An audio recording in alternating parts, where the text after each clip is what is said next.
नाज़रीन, मैं हूँ आपकी होस्ट अनीशा और आप देख रहे हैं पाक अलर्ट्स, हमारा show views and reviews with Anisha.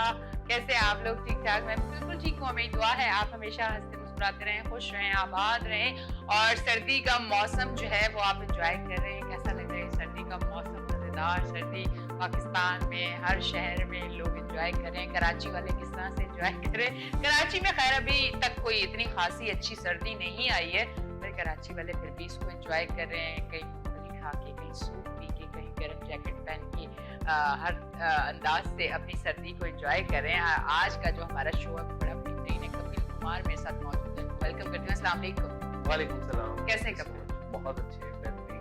अच्छा कपिल, हम आपके सर तो एक बेड़ा जो है ना वो फिक्स है कि आपने यहाँ आके लोगों को ये बताना है कि अगर आप बेरोजगार हैं, आप कुछ करना चाहते हैं, ऑनलाइन बिजनेस किस तरह से करेंगे, बाकी ऐप से किस तरह आप काम कर सकते हैं, तो आज आप किस पे बात करें? तो आज हम स्टार्टअप्स पे बात करेंगे। आप देख रहे हैं जो स्टार्टअप्स का बूम है, बहुत सारे स्टार्टअप्स आ रहे हैं डिफरेंट वर्टिकल पे, चाहे वो सर्विस इंडस्ट्री हो, चाहे वो प्रोडक्ट बेस हो। तो आज हम स्टार्टअप्स पे थोड़ी सी बात करते हैं और कैसे हमारे जो यंग इंडिविजुअल्स हैं वो जॉब का रास्ता ले या स्टार्टअप का अपने बिजनेस का रास्ता ले, तो इस पे हम थोड़ी सी डिस्कशन करते हैं। ठीक है जी, तो आप मुझे बताएं कि अब जॉब का रास्ता किस तरह से, कौन सा रास्ता सबसे बेस्ट है? देखिए, एम्प्लॉयमेंट अपॉर्चुनिटीज हमेशा होती है, बट एम्प्लॉयबिलिटी का बहुत बड़ा चैलेंज है। हमारे यहाँ कहा जाता है अनएम्प्लॉयमेंट बहुत ज्यादा है, बट मैं इसको कुछ इस तरह कहता हूँ कि हमारे यहाँ एम्प्लॉयबिलिटी का बहुत बड़ा इशू है। एम्प्लॉयबिलिटी का मतलब ये है कि किसी इंडिविजुअल में वो सलाहियत होना कि उसे जॉब मिले। आपके पास अगर डिग्री है, आपके पास अगर अच्छी यूनिवर्सिटी की भी डिग्री है, बट अगर आप में वो सलाहियत नहीं है, आप में वो स्किल सेट नहीं है, आप में वो पैशन नहीं है, या आप में वो कॉन्फिडेंस नहीं है उस जॉब की रिक्वायरमेंट है जो, तो शायद आप एम्प्लॉयबल नहीं है। तो वो जो एम्प्लॉयबिलिटी का फैक्टर है वो बहुत ज्यादा क्रिटिकल है। और जहां तक हम दूसरे पहलू को देखते हैं तो जरूरी नहीं है कि सिर्फ आप नौकरी करके ही अपनी सोर्स ऑफ इनकम को जनरेट कर सकते हैं या अपने घर को चला सकते हैं। So many other things. तो उसमें से एक हमारे पास जो ट्रेडिशनल फॉर्म ऑफ इनकम जो है, जो कोई हजारों सालों से आ रही है, वो एक कारोबार है, बिजनेस करना। तो उसी की जो मॉडर्न हम कहेंगे कि जो वर्जन है, दैट इज स्टार्टअप। स्टार्टअप का मतलब होता है एक छोटा सा कारोबार स्टार्ट करना, बहुत थोड़े से पैसों से। आपके पास इंडिविजुअल जो स्किल्स है, आपका जो बेसिक, उसके लिए भी तो आप आइडिया कोई देंगे ना कि किस तरह से। देखिए, आइडियाज ना कोई रॉकेट साइंस नहीं। आइडियाज कहने को तो लगता है कि हर आइडिया कहाँ से आएगा या आइडिया कोई और दे दे। तो इस पे मेरी बेसिक आपको एक गाइडेंस होगी और सबको देखने वालों को एक गाइडेंस होगी कि आइडिया आपका, उसका जो बहुत सिंपल लैंग्वेज में मैं कहूँ, सलीस उर्दू में, तो आइडिया का मतलब होता है कोई एक मसला जो आपके इर्द गिर्द है, कोई एक प्रॉब्लम जो आपकी सराउंडिंग्स में है और आप उस प्रॉब्लम को सॉल्व करने जा रहे हैं। तो हमें आइडिया नहीं ढूंढना, एक्चुअली अपने आसपास में, अड़ोस पड़ोस में कोई प्रॉब्लम ढूंढनी। जब हम प्रॉब्लम ढूंढ लेंगे, बहुत छोटी से छोटी प्रॉब्लम हो सकती है, वो कोई पानी की प्रॉब्लम हो सकती है, वो किसी फूड आइटम की प्रॉब्लम हो सकती है, वो किसी सर्विस की प्रॉब्लम हो सकती है, वो कोई प्रोडक्ट हो सकता है जो आपको लगता है कि लोगों के लिए ना एक मसला है, लोगों को नहीं मिलता, टाइम पे नहीं मिलता, लोकेशन ठीक नहीं है, प्राइस ठीक नहीं है, प्लेस ठीक नहीं है, या आप उसकी पैकेजिंग ठीक नहीं है। तो ये सारे बहुत सारे, जिसको हम कहते हैं 4 P's 5 P's ऑफ मार्केटिंग भी, जिन लोगों ने MBA किया है तो वो इस टर्मिनोलॉजी को जानते होंगे। तो आपने अपने इर्द गिर्द में प्रॉब्लम्स देखने, ठीक है। जब आपने प्रॉब्लम आइडेंटिफाई कर लिए वंस, तो उसके बाद आपने उसका सॉल्यूशन निकाला। That solution is a business idea. उस सॉल्यूशन को कहा जाता है बिजनेस आइडिया। तो हमें करना ये है कि अपने इर्द गिर्द में जितने लोग रहते हैं प्रॉब्लम देखते हैं। जैसे मैं कहूँ कि एक और हम इसको टेक्निक कहते हैं प्रॉब्लम को ढूंढने की, हेलीकॉप्टर आई स्ट्रेटजी। वो ये होती है कि आप ना अपने ख्यालों में किसी कराची की सबसे ऊंची बिल्डिंग पे चले जाए और वहां से ना कराची को देखें, तो आपको बहुत सारी चीजें नजर आएंगी।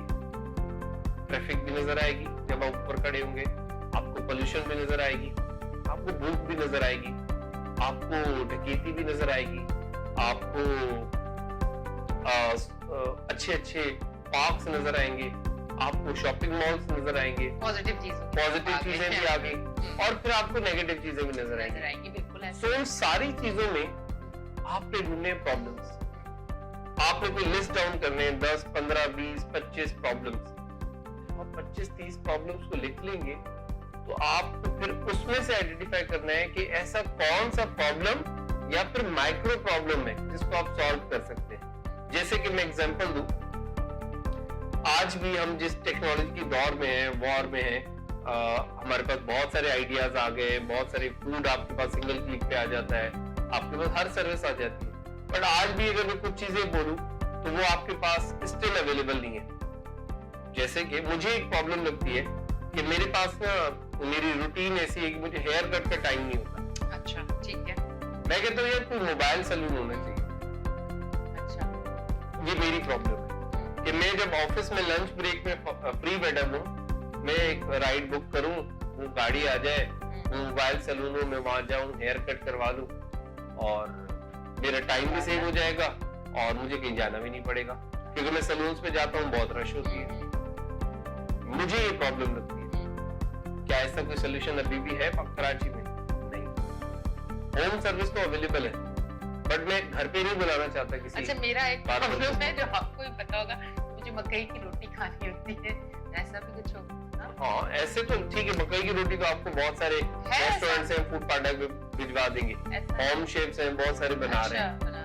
बट ये एक ऐसी चीज है कि आप सोचेंगे ना, आपके इर्द गिर्द में आपको हजारों प्रॉब्लम नजर आएंगे, हजारों प्रॉब्लम। मुझे आज तक ऑनलाइन मोची नहीं मिलता, किसी ने टैप ही नहीं किया, कोई भी कोबलर नहीं है ऑनलाइन, आपको जाना पड़ता है, खड़े होना पड़ता है, वेट करना पड़ता है, आपके बहुत महंगे महंगे बैग होते हैं, शूज होते हैं, वो कहीं से डैमेज हो जाते हैं। तो आप जब देखने लगेंगे ना तो आपको हजारों आइडियाज मिलेंगे, हजारों प्रॉब्लम्स मिलेंगे। उन प्रॉब्लम्स को जब आप सॉल्व करते हैं तो वो एक बिजनेस आइडिया बनता है। सो आज स्टार्टअप्स के लिए पाकिस्तान में बहुत अच्छा स्पेस है, क्योंकि हम एक इमर्जिंग मार्केट है और हमारे पास जो मोबाइल पेनिट्रेशन है वो बहुत हाई है। हम 4th या 5th लार्जेस्ट मोबाइल पेनिट्रेशन है हमारी पूरी दुनिया में। तो एक बहुत बड़ा एडवांटेज है आपके पास। हम 5G की तरफ जा रहे हैं, लाइसेंसिंग ऑक्शंस हो रहे हैं, हम शायद कुछ महीनों में या 2024 के स्टार्ट में हम 5G पे चले जाएंगे। अब 5G का मतलब है कितनी स्पीड होगी, तो हमें इस टेक्नोलॉजी से, इस मोबाइल फोन से लेवरेज लेना है, और लेवरेज लेने के लिए यही स्टार्टअप्स है जो इस स्पेस को फिल कर सकते हैं। और हमारे यहाँ अभी भी बहुत सारे स्पेस है। इन मार्केट्स में मुश्किल होते हैं स्टार्टअप्स, उनका सर्वाइवल। जो मार्केट्स जो है बहुत ही ज्यादा हाईली जो है फील्ड होती है, वहां पर बहुत सारे स्टार्टअप्स होते हैं, हाई कंपटीशन होता है। बट हमारी मार्केट में अभी भी बहुत स्पेस है। क्या कंपटीशन नहीं? कंपटीशन है बट बहुत थोड़ा सा। अगर आपके पास यूनिक आइडिया है, आपके पास पैशन है और आप चाहते हैं कुछ ट्रांसफॉर्म करना, कुछ चेंज लाना सोसाइटी में, तो आपके पास बहुत स्पेस है, आप काम कर सकते हैं। जहां तक मैं बात करूं कि अपॉर्चुनिटीज क्या हैं आपके पास, सपोर्ट सिस्टम क्या है स्टार्टअप्स के लिए, तो पाकिस्तान में इस वक्त कोई 50 से ज्यादा इंक्यूबेशन सेंटर्स काम करते हैं। अच्छा, इंक्यूबेशन सेंटर क्या होता है? जैसे कि छोटा बच्चा पैदा होता है तो उसको हम एक इंक्यूबेटर में रखते हैं। वो क्यों रखा जाता है? क्योंकि वो नाजुक होता है, उसको सपोर्ट की जरूरत होती है। तो इसी तरह जो ये जो इंक्यूबेशन सेंटर्स हैं, ये स्टार्टअप्स को सपोर्ट करते हैं। स्टार्टअप एक बेबी की तरह होता है, बच्चे की तरह होता है, और उसको ये सपोर्ट करते हैं in terms of mentorship, in terms of funding, in terms of network, in terms of space, in terms of utilities. ये बहुत सारे एडवांटेजेस होते हैं जो कि इस स्टार्टअप को मिलते हैं एक इंक्यूबेशन सेंटर में जाकर। जैसे कि कराची में NIC है, बहुत बड़ा इंक्यूबेशन सेंटर है, बैरिया यूनिवर्सिटी में, इकरा यूनिवर्सिटी में, टॉप यूनिवर्सिटीज में सब में इंक्यूबेशन सेंटर मौजूद है। और ऐसे भी इंडिविजुअल कोई 8-10 इंक्यूबेशन सेंटर्स हैं, छोटे छोटे कोवर्किंग स्पेसेस हैं जो कि स्टार्टअप इकोसिस्टम को सपोर्ट कर रहे हैं। और जहां तक मैं लाहौर, इस्लामाबाद की बात करूं तो तमाम जो मेजर सिटीज है वहां पर आपको 1, 2, 3 या 4 इंक्यूबेशन सेंटर जरूर मिलेंगे। तो इस नेटवर्क से हमें फायदा उठाना है। अगर हमारे पास कोई आइडिया है, गो फॉर इट, अप्लाई करें।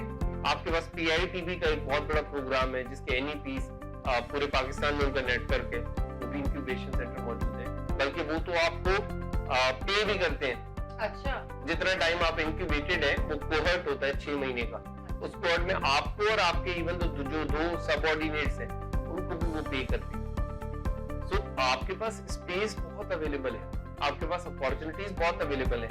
फिर यहाँ तक बात आती है कि चले जी आइडिया आ गया, इंक्यूबेशन सेंटर में भी आ गए, अब स्टार्टअप को ग्रोथ के लिए चाहिए होते हैं पैसे। विदाउट पैसों के तो कुछ भी नहीं होता। पैसे कहाँ से आएंगे? और वो कहते हैं जन्नत पे सबको जाना है पर मरना किसी को नहीं है। मरना किसी को, ये तो बात है। तो स्टार्टअप करने के लिए हसल करना पड़ता है, मेहनत करनी पड़ती है। हमारे यहाँ मेहनत कोई नहीं करता, हमारे यहाँ हर किसी को जल्दी से पैसे चाहिए। स्टार्टअप के सर्वाइवल के लिए पहले 3 साल बहुत अहम होते हैं, बहुत जरूरी होते हैं। उन 3 सालों में स्टार्टअप सर्वाइव करता है और फिर ग्रोथ स्टेज होता है और फिर एक्सेलरेट करता है। तो हमारे पास इस बीच में आपको फंडिंग की नीड भी होती है। सो मैं कहूँगा सुनहरी मौका है आप लोगों के पास, जो लोग देख रहे हैं। पाकिस्तान में इस वक्त और कोई 30-40 से ज्यादा वेंचर कैपिटल है जो कि इन्वेस्टमेंट करते हैं स्टार्टअप में, वो मौजूद है और उनके सारे सबके पास 20, 25, 30 मिलियन डॉलर के फंड मौजूद है जो कि पाकिस्तान में इन्वेस्ट करना चाह रहे हैं। और इसके अलावा वेंचर कैपिटल तो ठीक है, आपके पास इक्विटी बेसिस पे इन्वेस्टमेंट करते हैं, आपके पास ग्रांटिंग एजेंसीज बहुत सारी मौजूद है, USAID के प्रोग्राम्स चल रहे हैं, मलिंडा गेट्स के, करामदास के, बहुत सारे आपके पास प्रोग्राम्स चल रहे हैं पाकिस्तान में जो कि स्टार्टअप्स में ग्रांट्स देते हैं। ग्रांट्स होती है जो आप वापस नहीं देते, जो सपोर्ट करने के लिए स्टार्टअप में होती है, वो भी पाकिस्तान में मौजूद है। अच्छा, तो फिर जो लोग हमें देख रहे हैं वो किस तरह से इन चीजों को कांटेक्ट कर सकते हैं लोगों से, या कैसे आगे चल सकते हैं, हमें वो समझाना है। क्योंकि बाज लोग ऐसे भी होंगे, अभी हमारे शो को वो लोग भी देख रहे होंगे जो समझने की कोशिश कर रहे हैं, जैसे मैं अभी आपकी बातों को समझने की कोशिश कर रही हूँ, वैसे और बहुत लोग होंगे जो इंटरेस्टेड होंगे कि भाई करना है, पर अब उनको बहुत सारी चीजें समझ नहीं आ रही होंगी और तो मैं उनको सादा अंदाज में ब्रेक के बाद अगर समझा